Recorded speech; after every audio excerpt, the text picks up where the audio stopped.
If you've ever watched the movie Superbad, you'd understand that most of the conflict from the storyline comes from McLovin's fake ID. And the main reason that it actually drives interest in the story is because of the fact that it does not look like that this dude is 21. This is what we refer to something as the halo effect, where we actually give people the benefit of the doubt just by their depiction, or vice versa if we're talking about Superbad. Every time you see someone with glasses, you probably think they're smart. Or every time you see someone who's in great physical shape, you're gonna think that they know what they're talking about. Shit, maybe you think the homeless dude who's walking around the street with a guitar playing for just spare change to go buy crack is actually pretty decent. And just because he has that guitar, you'll give him the benefit of the doubt. Now, as a man, I believe that increasing your likelihood of a good halo effect is honestly going to make you better off in life. And it's somewhat of a Machiavellian principle that people will give you the benefit of the doubt. Just as long as you don't abuse it, you'll be all right, because you actually want to be, not do. It's just not something that we're meant to abuse. It's something that's made to make us better people and lead the people around us as well. And we're about to deep dive in this shit like Dora the Explorer. By the way, my name's Finn. I help men regain their confidence by getting in the best shape of their life. So if that sounds interesting to you, that'll be the first link in the description below. Have you ever gotten that feeling whenever you just make your bed and you just feel so accomplished? But nobody knows why it actually is something that's so accomplishing in life, but it is. It's because it's one of the quickest things that you can do that gives you a sense of control in your life. I believe there was a book someone made called Make Your Bed because it was just a quick and easy win to the day that compounded.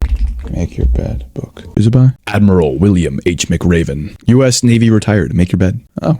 Cool. The more you motherfucking know. There are actually tons of studies that back up the fact that legitimately any little source of control that you can have in your life will make drastic improvements on your day and in your life in total. Because once you do one, you start to gain momentum and everything starts to compound. Making your bed turns into doing your skincare in the morning, which leads to you maybe going to the gym or even starting to improve your eating habits so you're a little bit more well put together. And once you follow through with the promises you made to stick to these habits each day, you're going to find out that not only are you going to have a slight boost in confidence, you're also going to have way more self-respect for yourself because you're showing up for yourself, and also you're a little bit more honest. On the days that you don't show up for yourself, you have to tell yourself, I pussied out. All right, I pussied out. And it's okay, because tomorrow I'm not gonna pussy out. One of the key things I want to touch up on is getting in the best shape of your life, not just going every now and again to the gym just to show up. Step one might be showing up, and if that's where you're at, that's okay, but we want to get to the point where we're showing up with a purpose and intent. Starting to build muscle while simultaneously losing body fat is one of the best feelings you could ever have. Not even only for the confidence boost, but also how it regulates your nervous system. Because most likely, if you're showing up to the gym every day with intent and purpose, you're gonna probably find a good way to get to bed on time. And when you finally start to take care of yourself through better sleeping habits, better exercise habits, and better dieting habits. Dieting? Are we really gonna call it dieting? I honestly don't believe that there's anything such as a diet, because you're going to be living your life the way that you're eating. In control. And if you're in control, I don't see a point of deviating out of that control unless anxiety hits you through the roof. But here's a phenomenal fucking golden buzzer for you. Daily exercise lowers your baseline anxiety. And there's no doubt as well that better sleep improves your emotional regulation by tenfold because your cortisol or your stress hormone isn't through the roof from lack of sleep. And of course, with proper nutrition, everything falls right into place because you have better mood and better focus from what you're putting in your body. And to be quite honest with you, I think our ancestors will be quite flabbergasted to find out we were eating something called Oreos that were made in the lab. And don't get me wrong, you're allowed to celebrate moments with food, and that's totally okay because that's part of the moment. But the daily life that you live should totally be a reflection of how well you take care of yourself. And one thing that's helped me with my mood and focus on a daily basis is going to be my omega-3 fatty acid intake. You can get these through supplements like fish oils, or you can just eat some fattier fish or some other stuff like flax seeds or chia seeds, because a lifestyle, not a diet, that you live with high omega-3 intake is going to produce less inflammation so that you can perform at your best 24/7. That means inflammation in the gut, in the brain, all around your body. One of the best lessons I've learned recently is to be, not do. And there would be times whenever I would just go out with friends and I just didn't feel like I belonged because I didn't know how I was going to react in the moment. And with someone who struggled with crippling anxiety 24/7 growing up, I knew that whenever I was in these large groups of people, these parties, these bars, I would never be able to feel comfortable. But I've also learned that fear is just optics and perspective. So whenever you see something that you're fearful of, you should probably run towards it rather than away, because it's not actually as scary as it seems. Whenever you run towards something that's super scary in your life, it gives you rewards in abundance. I promise you right now, that is the best high that you can ever feel, because no one else will do it. You start to be seen by the people around you as this godly figure, but you just did something they didn't because you saw the growing opportunity you would get out of it. And where was I again? Oh yeah, being, not doing. By worrying about how you're going to react to something in the future, you only shoot yourself in the foot. And if you actually start to focus on what you're doing today to make you a better person, you won't have to worry about what you're going to do in the future because you've built up your self-image through actions of being someone you want to be and not acting like you are the person you want to be. And I think why I would be so anxious in a lot of these large places is because of the fact that I was just trying to be someone I wasn't, even though I wanted to be someone greater than who I was. But the truth is, I didn't take take the steps in order to do that. I wasn't taking care of myself, and honestly, you were probably in a position where you weren't either. And I'm not roasting you. This is why you fucking clicked the video, dude. Like,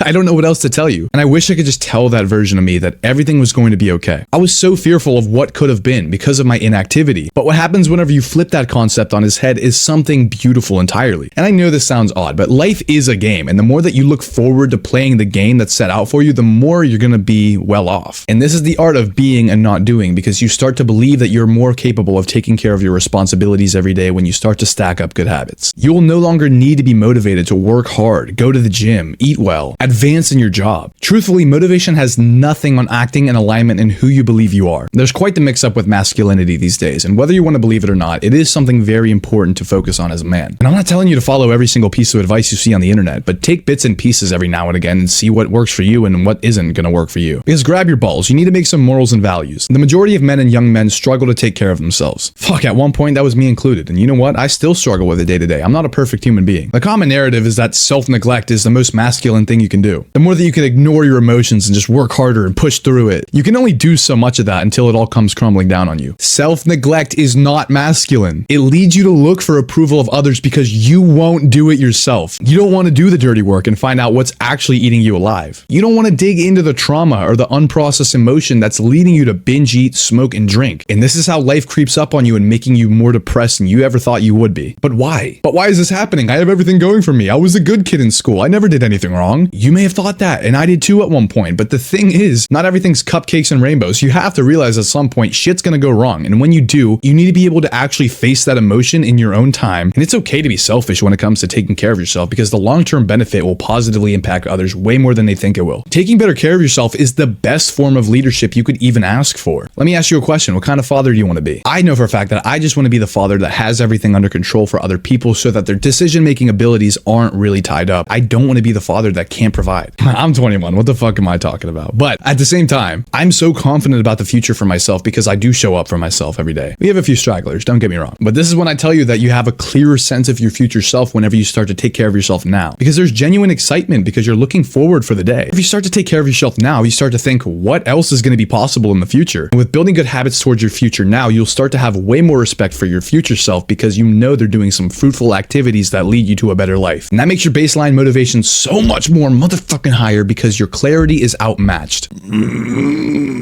And don't get me wrong, life is going to come at you time to time. But when you start to show up for your part of the job of taking better care of yourself, your emotional setbacks and your physical setbacks as well are just no match for your resilience. Maybe you got in a car accident and your daily life is severely crippled. Fuck it, let's keep going. Maybe it's some cliche breakup story that we all have. Fuck it, let's keep going. Maybe your house even burnt down. You legitimately have nothing to your name. Fuck it, let's keep going. And you, I see you. You're the one with that fear of rejection. That fear of rejection totally starts to fade away whenever you start to show up for yourself. All of a sudden, you're not sleeping in or watching Instagram reels as soon as you wake up. But the bottom line is, whenever you respect yourself more, the rejection hurts less. And you do that by eliminating vices.